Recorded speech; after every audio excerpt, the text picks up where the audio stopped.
I think we're on the eve of a big turning point in the Middle East. And this is the second time in Arab history since the Second World War that this is taking place. The first turning point was the rise of Arab nationalism, to get rid of colonialism, to get rid of imperialism in that region. And that, interestingly enough, did not start with mass upheavals from below, but it started with, of course, a strong anti-imperialist nationalist movement, which triggered off a grouping inside the Egyptian army, the Free Officers, which broke the army, seized power, and the mobilizations that followed after that. And the victory, of course, of Gamal Abdel Nasser in Egypt did lead to huge mobilizations.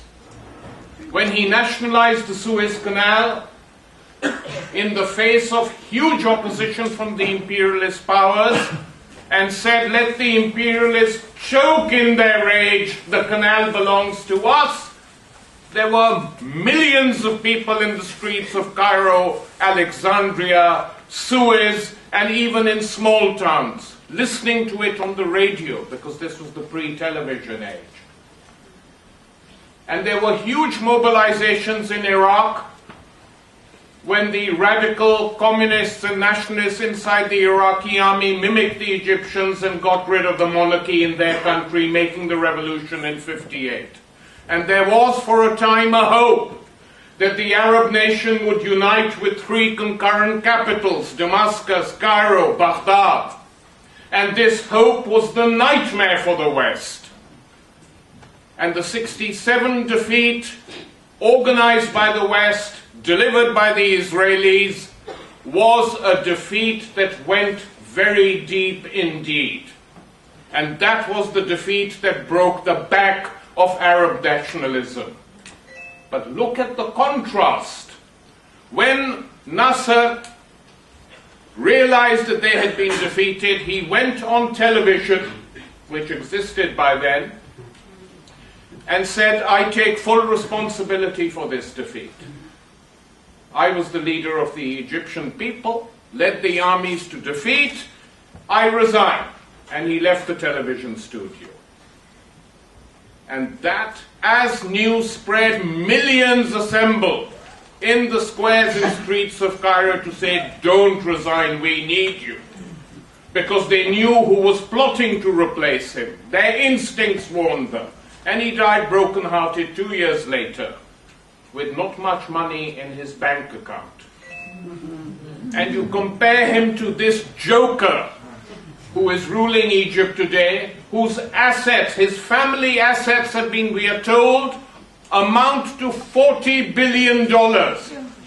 Money stolen from the Egyptian people, looted from its treasury. And this is the guy the West tells us is absolutely essential, is necessary to keep. And when you say he has to go, some reply perhaps, but then he should be replaced by Suleiman. And Suleiman, who's now under US pressure been appointed Mubarak's vice president, is a torturer. I don't mean he orders torture, he does that. He is actually a torturer himself. And just in case you think I'm exaggerating, let me read from a book by The Dark Side by Jane Meyer, New Yorker correspondent. Each rendition was authorized at the very top levels of both governments, the US and Egypt. The long-serving chief of the Egyptian Central Intelligence Agency, Omar Suleiman, negotiated directly with top CIA officials. Former US Ambassador to Egypt, Edward Walker, described the Egyptian counterpart Suleiman as, quotes, very bright, very realistic, adding that he was cognizant that there was a downside to, quote, some of the negative things that he engaged in, of torture and so on, but he was not squeamish, by the way. And here is an account by Mamdouh Habib, an Egyptian-born Australian citizen who was seized from a bus in Pakistan, sent to Egypt by the CIA, tortured. I won't go into the details of the torture, it's horrific. Habib writes in his memoir, "My story, the tale of a terrorist who wasn't. Electric shocks, water up to his nostrils, beaten. His fingers were broken. At one point, his interrogator slapped him so hard that his blindfold was dislodged, revealing the identity of his tormentor, Suleiman, the current vice president of Egypt, appointed by Washington. Frustrated that Habib was not providing useful information or confessing to involvement in terrorism, Suleiman ordered a guard to murder a shackled prisoner in front of Habib, which he did with a vicious karate kick." This is the man who is now the vice president of Egypt and the hope of the West in case Mubarak has to go. But they don't want Mubarak to go because they know what our comrades have been telling us from Egypt, that the fall of Mubarak, regardless of who succeeds him, is going to be a huge blow against imperial interests in the entire Middle East.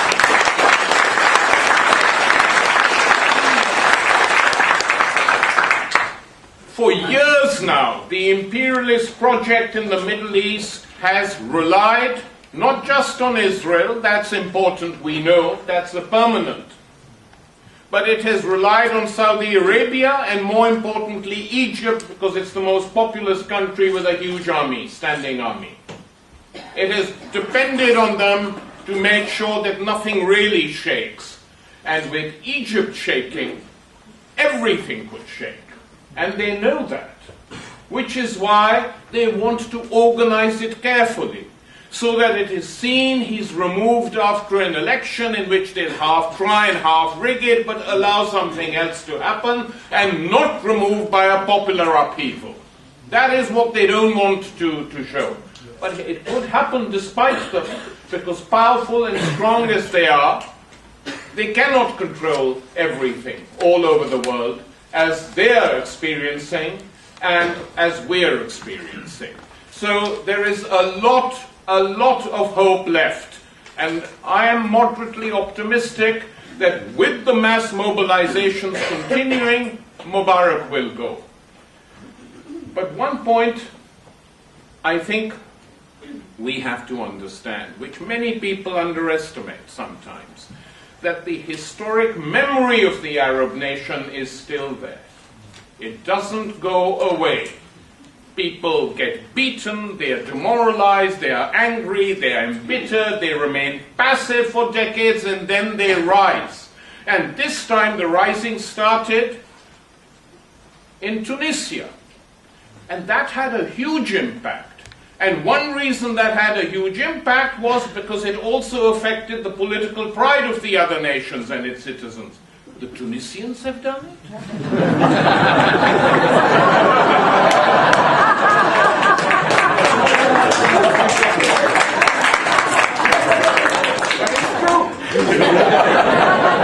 The Tunisians have done it, considered by the entire Arab world as the softest people in the Arab region, who never do too much, enjoy life and carry on. They did it, and they did it with enormous courage and dignity. And the fact that the Tunisians managed to get that dictator, that despot on a plane, getting out of the country, triggered off this Arab national uprising in all these countries. Egypt, of course, is the most important, but look what happened in Yemen, where another Abdullah, there are too many Abdullahs in the Iranian history. Abdullah of Yemen, Abdullah of Saudi Arabia, Abdullah of Jordan. You know what Abdullah means? Slave of God. I have a known name for them. Abdul America. They're slaves of the United States of America. But in Yemen, it triggered off mass demonstrations in Sana'a. And you know, the Yemeni government has its own people who pretend to be Al-Qaeda. I was there last year and people told me, I said, well, where's Al-Qaeda? Tell me, where is it? And they said, lots of Yemeni, especially socialists in the south, they whispered in my ear, Al-Qaeda in Yemen is 200 people who live in an office close to the president's court. He sends them out to get more money from America. And especially the southerners in Yemen hate the regime in the north. And they now have allies in the north. So Yemen is shaking and a concession has been made. A concession has been made in Yemen. Abdullah says, I won't run again, I promise, and nor will I impose my son on you, but let me stay till my time is up. And they're saying no. In Jordan, it's not just the Palestinian citizens of Jordan, but 3 leading Bedouin tribes who have said enough is enough, and 2 of the generals belonging to these tribes marched on the streets with the people. And if any country in the Middle East can be described accurately and scientifically as an Israeli-American protectorate, it is Jordan. And the Israeli regime has said that if the monarchy is thrown, they haven't said it now, by the way, they've said it for 4 years and they repeat it, if the Jordanian monarchy is thrown, it will be our duty to restore it. I bet it is. So the wave of upheavals that we are seeing are spreading throughout the Arab world. And what they remind me of really is nothing that has been witnessed in that world before, but in a way something that was observed in Europe in the 19th century as despots and dictators and empires were being fought. And that is the wave of revolutions of 1848, which challenged those despotisms. Some succeeded, some didn't. But what it created was a new mood in Europe which kept on maturing.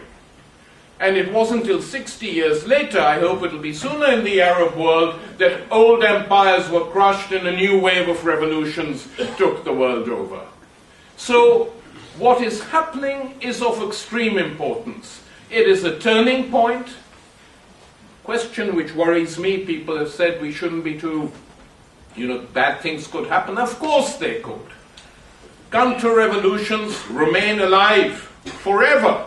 Revolutions succeed, settle down, counter-revolutions remain alive. And even as we meet here, have no doubt that in the Pentagon and the White House they are planning what to do if we have to take him out. Who are we going to deal with? Who are we going to put in power? How are we going to curb the masses down? The comrade from Tunisia has described what they're doing in Tunisia. They'll try similar things in Egypt.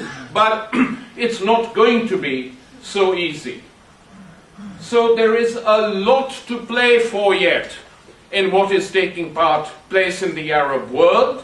And this could, as other speakers have said, extend way beyond the borders of the Arab world. In Tunisia, many people are talking about a constituent assembly and a new constitution in which social, economic and political rights are institutionalized. Actually, it wouldn't be too different from the Venezuelan constitution, the new one which the masses voted for. Worth thinking about that. And similar things need to be done in Egypt in order to institutionalize the shift when it takes place. Meanwhile, will Mubarak go or not will depend on 2 things. Whether the Americans will order the generals to fire and create a Tiananmen Square in Tahrir Square, whether they will do that, and whether the generals will obey, knowing full well that the army is divided. These are the things we have to watch for. If Mubarak really had some intelligence, he would decide now to leave of his own accord. He has cohabited now with 5 American presidents. And even Cleopatra got tired after 3 imperials.